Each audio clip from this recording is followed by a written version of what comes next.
Hello everyone, this is Rima. Welcome back to my new blog. সবাই কেমন আছো guys? অবশ্যই জানিও, আর আমিও অনেক ভালো আছি। আজকে হচ্ছে স্পেশাল একটা ডে। কি ডে তোমরা গেস করো তো? হ্যাঁ, ওমেন্স ডে। আজকে হচ্ছে নারী দিবস। তো সকল নারীকে জানাই হ্যাপি ওমেন্স ডে। সবাই ভালো থাকবে, সুস্থ থাকবে। প্রত্যেকটা নারীকে অবশ্যই সবাই সম্মান করবে। যারা নারীদের বন্দি করে নয়, মাথা উঁচু করে অন্ধকার রাত্রিতে সাহস জাগায়, তাদেরকে অনেক স্যালুট জানায়। আর সেই সব ফ্যামিলিদের অনেক স্যালুট জানায়। আজকে হচ্ছে নারী দিবস। নারী দিবসের দিন আমরা কোথায় যাচ্ছি? স্পেশাল একটা জায়গা যাচ্ছি, আর নাইট শোতে যাচ্ছি। আজকে কোথায় যাচ্ছি, কে আসছে, কোন শিল্পী আসছে জানতে হলে ফুল ভিডিওটা স্ক্রিপ্ট না করে সঙ্গে থাকতে হবে, দেখতে হবে। তো চলো সবাই ফুল ভিডিওটার সঙ্গে থেকো। আর আমি এখন পৌঁছে গেছি যেই জায়গাটার জন্য আমরা অপেক্ষা করছিলাম। এই যে দেখতে পাচ্ছ সামনে বড় একটা বোর্ড করাই আছে, আর এখানে শিল্পীর নাম সুন্দর করে লেখা আছে, দেখো তোমরা বুঝতেই পারবে। আর এই শিল্পীকে তোমরা সবাই চেনো কম বেশি। সারেগামাপাতে 5th উনার হয়েছিল রূপালী জাগ্গা, সবাই চেনো। আমি তো 1 নম্বরে চিনি, সেই জন্যই টিকিট বুক করে চলে এসেছি।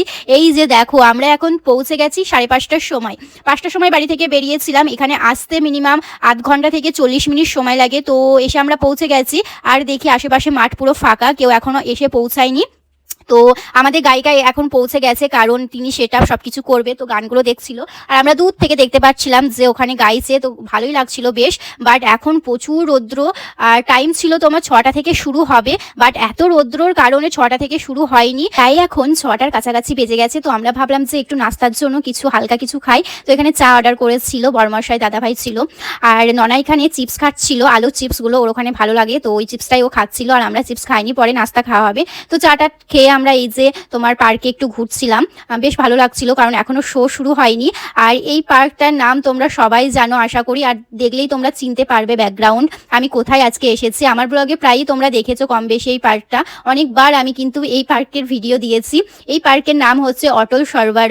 তো এখানেই আজকে শো প্রোগ্রামটা হচ্ছে, মানে প্রোগ্রাম শোটা হচ্ছে।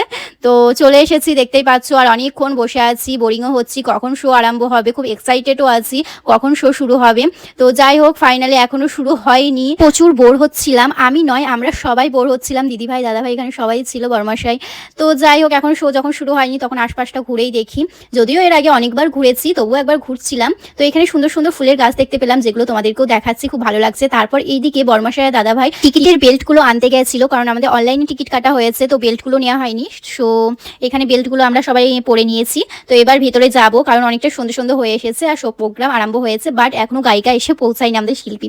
তো যাই হোক, এখানে আরেকজন গাইছিল গান। আরে তোমরা কি ভাবছো এই ধোয়া দিয়ে শিল্পী আসবে? না না, তোমরা ভুল ভাবছো, এটা কোনো ধোয়া নয়, এটা হচ্ছে ঘাস মারার, মানে সরি, মশা মারার ওষুধ দিচ্ছিল, স্প্রে টাইপের।